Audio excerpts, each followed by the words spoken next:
बिस्मिल्लाहिर्रहमानिर्रहीम। पहला सवाल है जी, थोड़ा सा हया के ख़िलाफ़ है, लेकिन ये चूँकि इसमें बहुत ज़्यादा इब्तिला है आजकल, इसलिए मैं इस मसले को बाकायदा रिकॉर्ड करवा रहा हूँ।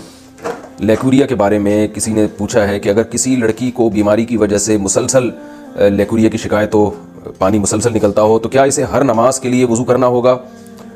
और वो पानी अगर कपड़ों पे लग जाए तो क्या कपड़े चेंज करने होंगे, क्या होगा? नीज़ अगर फजर के लिए वज़ू किया तो क्या इसी वज़ू से इशराक और चाश की नमाज पढ़ी जा सकती है? ये मसला ये है कि देखें, इससे इस पानी के निकलने से वज़ू बहरहाल टूट जाता है। ख़वातीन को जो मेंसेस के अयाम में जो मेंसेस आते हैं ना, वो तो मेंसेस हैं, उनमें तो नमाज भी माफ़ है, रोज़ा भी माफ़ है, रोज़े की क़ज़ा करनी पड़ेगी, नमाज की क़ज़ा नहीं करनी पड़ेगी।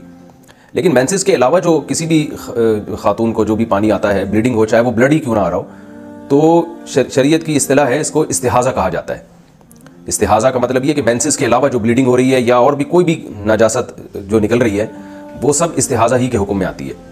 तो उसमें शरीयत का हुक्म ये है कि औरत पर लाजिम है कि वो अपने कपड़ों को भी पाक करे और अपने जिस्म को भी पाक करे और प्रॉपर वज़ू करके नमाज़ें पढ़े। यानी बार बार भी अगरचे उसको वज़ू करना पड़े तो उसको बार बार वज़ू करना पड़ेगा। लेकिन एक कंडीशन ऐसी होती है कि जिसमें वो औरत माजूरों की फहरिस्त में दाखिल हो जाती है। माजूर का मतलब ये होता है कि इतनी ज़्यादा रुतूबत जिस्म से खारिज हो रही है या इतनी नजासत बार बार खारिज हो रही है कि नमाज का पूरा टाइम गुजर जाए और आपको इतना टाइम ना मिले कि आप बाकायदा वज़ू करके पाक कपड़ों में नमाज पढ़ सकें। मैं दोबारा इसको आसान लफ्ज़ों में बताता हूँ। यानी ज़िंदगी में कभी भी ऐसा हो जाए ना कि नमाज का पूरा टाइम आपका गुजर गया और आप पाक कपड़ों में अपने आप को पाक करके वज़ू करके नमाज ही नहीं पढ़ पा रहे हैं। मिसाल के तौर पर हम मगरिब से इशा की नमाज का टाइम ले लेते हैं, ये बहुत थोड़ा होता है। फॉर एग्जांपल, सूरज गुरूब हो रहा था 6:30 पे और ईशा का वक्त दाखिल हो रहा है 7:30 पे, तो 1 घंटे का टाइम आपके पास है। एक मिसाल दे रहा हूं मैं समझाने के लिए। अब किसी खातून ने 6:30 बजे वज़ू करने के लिए मगरिब की नमाज का यानी इरादा किया और वज़ू करने के लिए वो गई। अब उन्होंने देखा कि भाई मैं वज़ू करके मुसल्ले तक पहुंचती हूं और मुझे ये पानी आना शुरू हो जाता है, यानी मेरे कपड़े नापाक हो जाते हैं क्योंकि इस पानी के निकलने से वज़ू टूट जाएगा। तो उन्होंने देखा कि भाई मैं जैसे ही मुसल्ले तक पहुंचती हूँ, नमाज पढ़ती हूँ, या तो नमाज से पहले या नमाज के दौरान, यानी सलाम फेरने से पहले ही जो है वो वज़ू टूट जाता है। तो वो दोबारा वज़ू करें, फिर नमाज के लिए जाएं तो देखा फिर जो है ना इस तरह वज़ू टूट रहा है। तो 1 घंटे के दौरान उनको एक दफ़ा भी ऐसा टाइम नहीं मिला कि जिसमें प्रॉपर पाक कपड़ों के साथ वो वज़ू करके नमाज पढ़ें, पूरे 3 फ़र्ज़ अदा करें, इसमें सुन्नतें ना मिलाएं, 3 फ़र्ज़ अदा करें और उन 3 फ़र्ज़ में एक दफ़ा भी उनका वज़ू नहीं टूट रहा, यानी हर दफ़ा वज़ू टूट रहा है, सॉरी।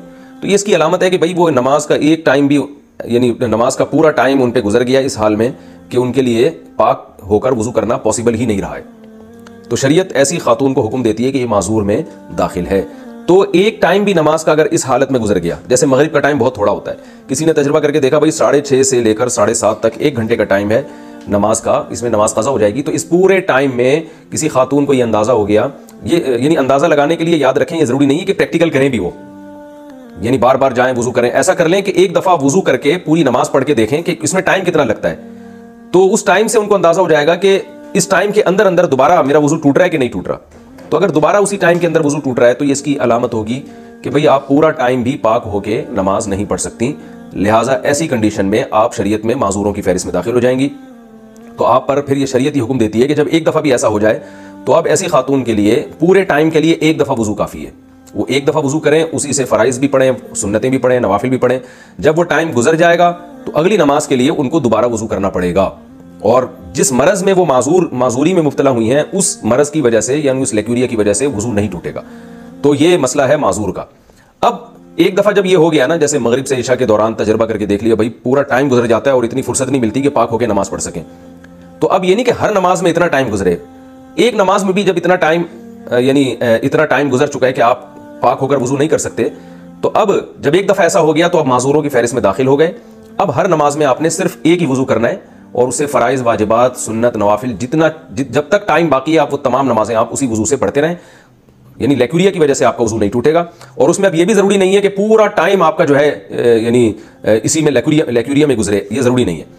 बल्कि पूरे टाइम में एक दफ़ा भी अगर ब्लीडिंग हो गई या पूरे टाइम में एक दफ़ा भी अगर नजासत उस यानी खारिज हो गई, वही वाली नजासत जिसमें बीमारी है, यानी ये नहीं कि अगर किसी पेशाब कर लिया या कोई और तरह से अगर वज़ू टूट गया फिर तो टूट जाएगा वज़ू, उस बीमारी की वजह से वज़ू नहीं टूटेगा। तो पूरे टाइम में अगर एक दफ़ा भी ऐसा हो गया कि यानी वो उज़र लाहिक हुआ और एक दफ़ा भी ऐसा हो गया तो ये खातून माजूर ही रहेगी। यानी पहली दफ़ा में तो यह ज़रूरी है कि पूरा टाइम गुजर जाए और पाक ना हो सकें। अगली दफ़ा में यह ज़रूरी नहीं है कि पूरा टाइम गुजर जाए, बल्कि पूरे टाइम में एक दफ़ा भी अगर ब्लीडिंग हुई तो भी वो माजूरों में ही दाखिल रहेंगी। अब माजूरों से सेहतमंद लोगों की फहरिस्त में आने के लिए यह होगा कि पूरे टाइम में एक दफ़ा भी ब्लीडिंग ना हो। यानी आसान लफ्ज़ों में यूं बताता हूं कि माजूरों की फहरिस्त में दाखिल होने के लिए तो शराइत मुश्किल हैं। पूरे टाइम गुजर जाए, आपको वुजू और नमाज आप मुकम्मल ना कर सकें पाकी की हालत में। किसी भी एक नमाज का जब पूरा टाइम गुजरेगा इस तरह से, तो आप माजूरों की फहरिस्त में दाखिल हो जाएंगे। लेकिन माजूरों की फहरिस्त में दाखिल होने के बाद फिर उस फहरिस्त में बाकी रहने की शराइत बहुत आसान है। उस फहरिस्त में बाकी रहने के लिए इतना काफी है कि नमाज के पूरे टाइम में एक दफा भी वो उज़र लाहिक हो जाए। जिस बीमारी में आप मुब्तला है, एक दफा भी हो गया तो इसका मतलब अभी भी माजूरों में दाखिल है। तो माजूरों की फहरिस्त से निकलने के लिए अब यह जरूरी है कि किसी नमाज का पूरा टाइम आप पे गुजर जाए और एक दफा भी उज़र लाहिक ना हो। मिसाल के तौर पर मगरिब और इशा की 1 घंटे में आपने ट्राई करके देख लिया, भाई आप पाक होकर वुजू करके नमाज नहीं पढ़ सकते, तो इसका मतलब यह है कि आप माजूरों की फहरिस्त में दाखिल हो चुके हैं। अब आपने देखा कि इशा के वक्त से लेकर सुबह सादिक तक पूरा टाइम गुजर गया, एक दफा भी अगर लेक्यूरिया हुआ है और ब्लीडिंग वगैरह हुई है तो भी आप माजूर हैं। और एक नमाज का टाइम ऐसा आया जैसे जोहर से लेकर असर तक का टाइम, पूरा ऐसा टाइम आ गया कि उसमें एक दफा भी ब्लीडिंग नहीं हुई, तो इसका मतलब आप दोबारा सेहतमंद लोगों की फहरिस्त में दाखिल हो गए और वही हकाम है जो सेहतमंद लोगों के होते हैं। तो ये जो मैंने मसला बयान किया, ये सिर्फ लेक्यूरिया की मरीज खवातीन का नहीं है, बल्कि हर वो शख्स जो माजूर हो, चाहे मर्द हो या औरत। बाज़ मर्दों को ये बीमारी होती है, पेशाब के कतरे उनके टपकते रहते हैं, बार बार वुजू टूटता रहता है। बाज़ लोगों को गैस की बीमारी होती है, हवा बहुत ज़्यादा खारिज होती है उनके पेट से, तो वो वुजू नहीं रोक सकते। बाज़ लोगों को कोई जख्म है जिसमें पीप पड़ गई और वो पीप निकल के बहती रहती है।